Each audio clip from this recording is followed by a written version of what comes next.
Friends, मैं हूं आशीष शर्मा। आप देख रहे हैं अपना फिजिक्स क्लासेस।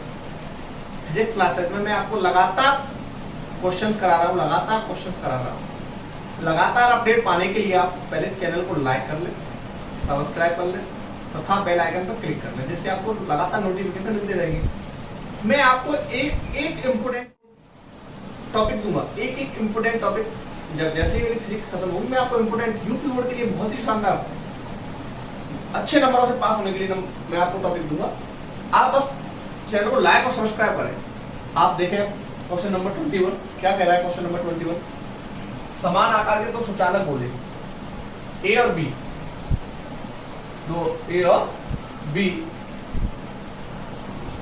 एक दूसरे से कुछ दूरी पर स्थित है। यहाँ ए है, यहाँ बी है। ए और बी कुछ दूरी पर स्थित है।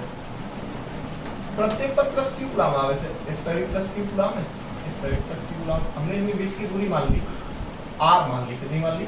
आर। तथा वे एक दूसरे से 10⁻⁵ मीटर के बल से प्रतिकर्षित करते हैं। दोनों पे समान आवेश से प्रतिकर्षित करेंगे।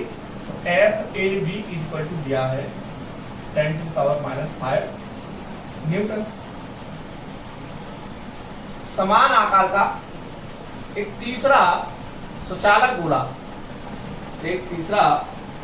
गोला पहले गोले ए को स्पर्श करता है और फिर गोले बी को स्पर्श करता है। इसके पश्चात गोले ए और बी के ठीक बीच में रख दिया जाता है। गोले पर लगने वाला परिणामी विद्युत बल की गणना करनी है। चलिए देखते हैं। F A B equal to 9 × 10⁹ Q1 की जगह क्या है? Q। Q2 की जगह क्या है? Q upon R square. 10⁻⁵ equal to 9 × 10⁻⁹ Q square upon R square. तो Q square upon R square equal to 10⁻⁵ upon 9 × 10⁹। तो Q square upon R square equal to 1/9 × -14।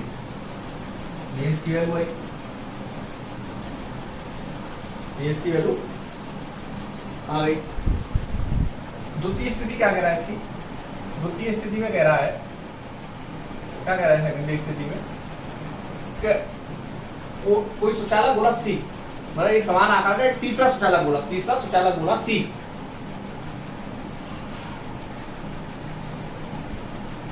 मतलब एक कोई सुचालक गोला है। मुझे तो कह नहीं रहेगा, इसका चार्ज है, सुचालक गोला है और वो पहले सी को स्पर्श करता है। उसमें हमने किसको? ए को स्पर्श करता है। सी वाला जो हमने मान लिया, यहाँ कोई सी है, हमारे पास कोई सी है, तो ये सी किसको स्पर्श कर रहा है? क्यू को। अब इस पर कोई चार्ज नहीं है, तो सी को स्पर्श कर रहा है, तो इस पर अलग होने के बाद इस पर कितना रह जाएगा? भाई सी को स्पर्श किया, हमने कहा इस पर कोई चार्ज नहीं है सी पे, तो प्लस क्यू प्लस 0 कितना हो गया? टोटल हो गया क्यू दोनों पे, टोटल क्यू हो गया, तो कितना रह जाएगा? Q/2।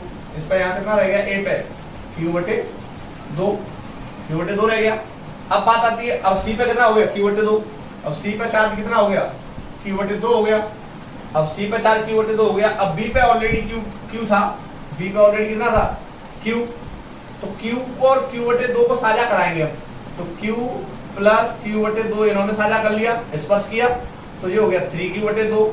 अब 3Q/2 अब साझा करने के बाद सी वाला इतना चालाक है, माने कि फिर से अलग हो जाओ, तो 2 से फिर भाग दे दो, तो 3Q/4। तो इस पर कितना रह गया? यहाँ 3Q/4 और यहाँ मध्य में रख दिया उसके में, तो इस पर भी 3Q/4। मतलब पहले तो उस पर कुछ नहीं था, सी पे कुछ नहीं था, तो उसने रिश्तेदारी बनाई ए से, और रिश्तेदारी ए से बनाई तो उसकी आधी संपत्ति हड़प ली, तो Q/2 इसमें छुड़ गया और Q/2 खुद लेके भाग गया। अब उसके पास था Q/2। अब बी वाले से बोला मुझसे रिश्तेदारी बना ले, उसने कहा ठीक है। तो Q उसके पास कितने थे? Q उसके पास थे Q/2। अब रिश्तेदारी बना ली तो दोनों की संपत्ति हो गई 3Q/2। अब 3Q/2 संपत्ति होते ही बोला मुझे तुझसे रिश्तेदारी नहीं करनी, मुझे आधी संपत्ति दे। आधी संपत्ति हो गई 3Q/4, तो 3Q/4 तो इस पर रह गई और 3Q/4 इस पर रह गई। अच्छा, अब R दूरी थी, दोनों के बीच में कितनी दूरी थी? R तो यहाँ रह गया R/2 और यहाँ रह गया R/2, दोनों में R/2 रह गया। अब यहाँ ए हो गया, यहाँ सी हो गया, यहाँ बी हो गया। अब क्या निकालना है हमें, एफ फाइंड, यहाँ एफ सी बात कर रहा है, सी पर लगने वाले बल की गणना करनी है, एफ सी क्या करना है, तो यहाँ F C equal to F B C minus F A C. तो बी सी की वैल्यू मैं निकालूंगा यहाँ से, तो 9 into 10 to the power 9 Q B, B पे चार्ज, चलो बी सी निकाले, क्यू सी अपॉन आर बटे 2 का whole square minus 9 into 10 to the power 9 F Q A, फिर क्यू सी बटे आर बटे 2 का होल स्क्वायर। इसमें से कॉमन क्या ले लूं मैं, कॉमन ले लूं 9 into 10 to the power 9 upon R square बटे 4 कॉमन आ गया, चौका आर का बनेगा आर स्क्वायर और 4। तो यहाँ क्यू बी की वैल्यू कितनी है, 3q बटे 4, 3q बटे 4 इंटू क्यू सी की वैल्यू 3q बटे 4 माइनस क्यू ए की वैल्यू q बटे 2 इंटू 3q बटे 4।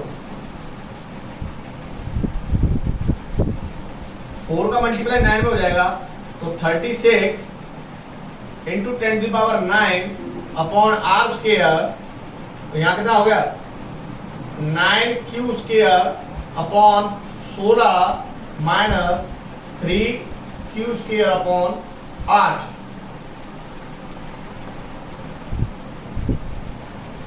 हमारा निकल के आया 36 into 10 to the power 9 upon R square. ऊपर से कॉमन कितना आ रहा है, ऊपर से कॉमन आ रहा है 3q स्क्वायर कॉमन आ गया, और नीचे से कॉमन कितना आ रहा है 8, नीचे से कॉमन कितना आ रहा है 8, तो ऊपर रह गया 3/2 माइनस 1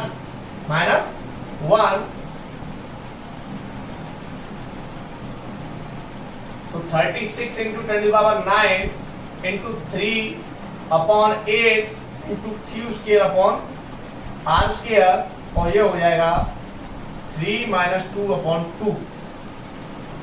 तो 36 into 10 to the power 9 into 3/8 Q square upon R square value निकाली हमने 1/9 इंटू 10 टू द पावर -40, और ये बचा यहाँ 1/9 से ये कट गया 4 बार, और 4 से ये कट गया 2 बार, कितना कट गया 2 बार, तो नीचे रह गया, ऊपर हो गया 3 नीचे हो गया 4 इंटू यहाँ हो गया -5, कितना हो गया -5, तो ये मैंने कर दिया 30/4 इंटू 10 टू द पावर -6, तो 7.5 into 10 to the power -6 newton का बल जो है परिणामी बल सी पर होगा। इसकी दिशा कहाँ होगी, इसकी दिशा जो होगी, इसकी दिशा होगी ए की ओर, कहाँ होगी ए की ओर होगी, किधर होगी ए की ओर। क्वेश्चन नंबर 22 है, दो बिंदु आवेश +9e और +e एक दूसरे से 16 सेंटीमीटर दूर स्थित है, इनके बीच एक आवेश q को कहाँ रखा जाए कि वे संतुलन में हो जाए, कि वे कहाँ हो जाए संतुलन में हो जाए। मतलब संतुलन की स्थिति क्या है, मतलब वो दोनों इक्विलिब्रियम हो जाए, मतलब इसको कैसे रखते हैं कि ये भी और ये पलड़ा दोनों एकदम कैसे हो जाए, बराबर हो जाए। हमारे पास ये हाथों है 9e और यहाँ है +e। अब दोनों पर बल जो लग रहा है वो कौन सा बल लग रहा है, वो बल लग रहा है प्रतिकर्षण बल। कौन सा बल लग रहा है, प्रतिकर्षण बल। अब वो कह रहा है कि एक आवेश, अब दोनों के बीच की दूरी कितनी है 16 सेंटीमीटर, 16 सेंटीमीटर। अब हमने कह दिया कि इस आवेश q को 9e से कहाँ रख दें, x मीटर दूर रख दें, 9e से x मीटर दूर पे रख दें, कहाँ रख दें, यहाँ रख दें। तो यहाँ कितनी बचेगी 16 माइनस x, 16 माइनस x। इसको a बिंदु दे दिया आपने, इसको b बिंदु दे दिया, इसको बिंदु दे दिया हमने c। अब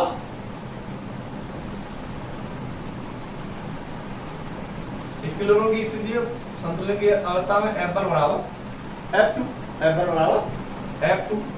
अब F1 की value 9 into 10 to the power 9। अब Q1 की वैल्यू 9e है, Q2 की वैल्यू Q है, R की वैल्यू x स्क्वायर हो गया, इधर F2 की जगह 9 × 10⁹, Q1 की वैल्यू E, Q2 की वैल्यू Q,